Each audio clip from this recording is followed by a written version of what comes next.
So why is it that some companies can create literally enormous value, yet totally fail to capture the profits, while others, well, they just absolutely dominate entire industries? Welcome to your executive masterclass on strategic ecosystem analysis.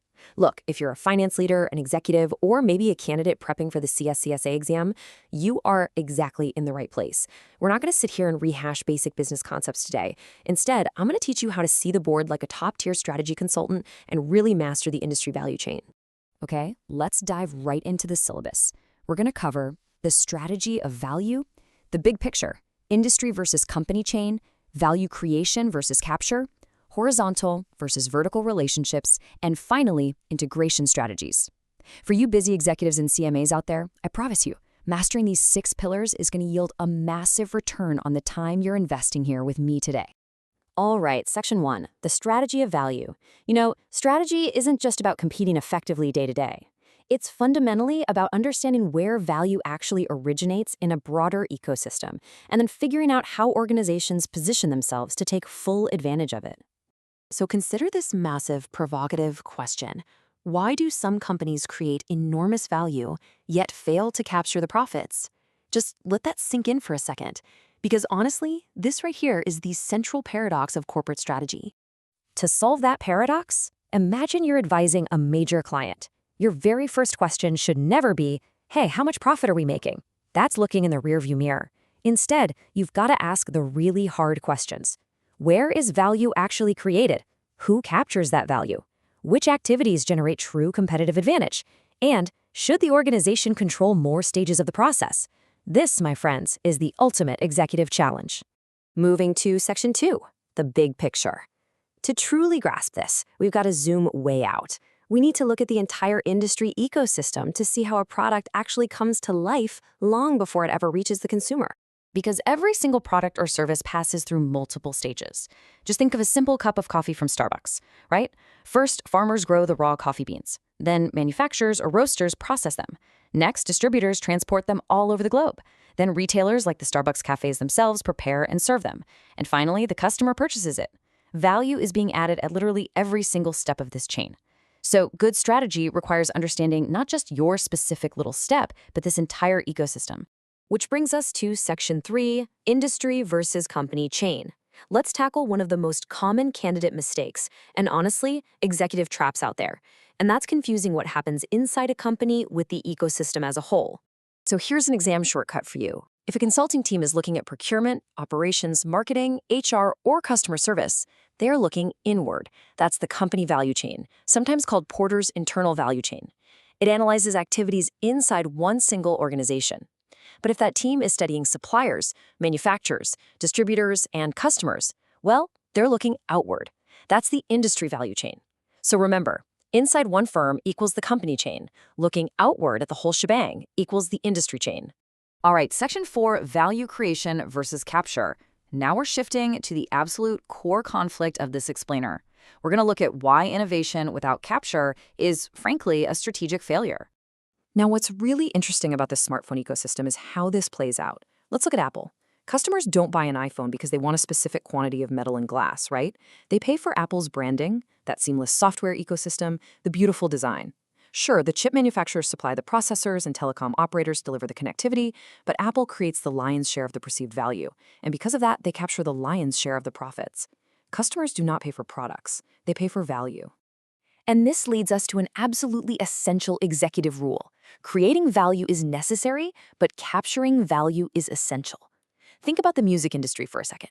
The artists create the value, right? They write the songs, they perform the music, but who captures the profits? Historically, it was the record labels, and today it's the streaming platforms. It's a harsh reality, but you can have the best product in the world, and if your distributors or suppliers hold all the power, you will fail financially. Let's roll right into Section 5, horizontal versus vertical. We need to talk about the mechanics of how firms relate to each other within this ecosystem. Are they peers or are they partners? Here is a quick memory aid for you, and definitely pay attention because examiners love testing this distinction. Horizontal relationships happen at the same stage of the chain. This means competitors. Think Coca-Cola versus Pepsi or Netflix versus Disney+. Now, vertical relationships happen at different stages of the chain. This means your suppliers and your buyers. So Apple negotiating with its microchip suppliers or Starbucks buying from coffee farmers. Simply put, horizontal is competition and vertical is the supply chain. And that brings us to Section 6, Integration Strategies. The absolutely crucial point here is knowing how to manipulate these vertical relationships. So gear up, because for this final masterclass application, I'm putting you directly in the CEO's seat. Companies can actually strengthen their position by moving along this chain. The first way is backward integration. This means moving upstream directly toward your suppliers. You do this to gain control, lower your costs, or just generally reduce the bargaining power of the folks supplying your raw materials. The second way is forward integration. This is moving downstream, moving toward your customers. You do this to bypass distributors, build direct customer relationships, control your brand experience, and ultimately capture those higher profit margins. Okay, let's test this out. Socratic style, rapid fire. Mini case 1. Tesla decides to begin manufacturing its own batteries instead of buying them from Panasonic. What strategy is this? Backward integration. Tesla is moving upstream toward its suppliers, specifically to secure a critical component of its ecosystem. All right, mini case 2. Nike decides to stop relying solely on third-party shoe stores and starts opening massive experiential Nike retail outlets. What strategy is this? Forward integration. Nike is moving downstream, getting closer to the customer so they can control the entire brand experience and, of course, keep that retail markup for themselves. Now for a dual scenario straight out of a CSCA-style mini case. A coffee chain is facing rising bean prices and increasingly demanding customers.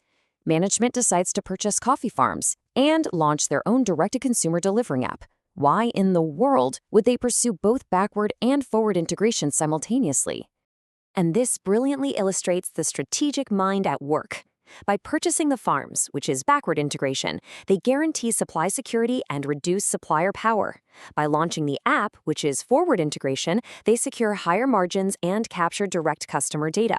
They aren't just passively participating in the chain anymore, they are actively attempting to capture value across the entire ecosystem. But look, you can't own everything. The whole value chain is often hidden inside these crucial make-or-buy decisions. Management has to constantly ask, what do we outsource and what do we keep? Well, the golden rule is to retain internal activities that create a true competitive advantage and differentiate the company. If it makes you truly unique, keep it internal. If it's just a standard commodity, outsource it. So let's end with this. Imagine you are the CEO of Qatar Airways. As you look across your entire ecosystem, from Boeing making the planes to airport authorities to travel agents, all the way to the final passenger in the seat, which activities create the most value, and which suppliers hold excessive power over you? Should you maybe integrate further into hospitality to capture more profit? Remember, strategy isn't about memorizing definitions. It's about seeing the business world through this exact lens. So keep thinking like a strategist, and I will see you in the next explainer.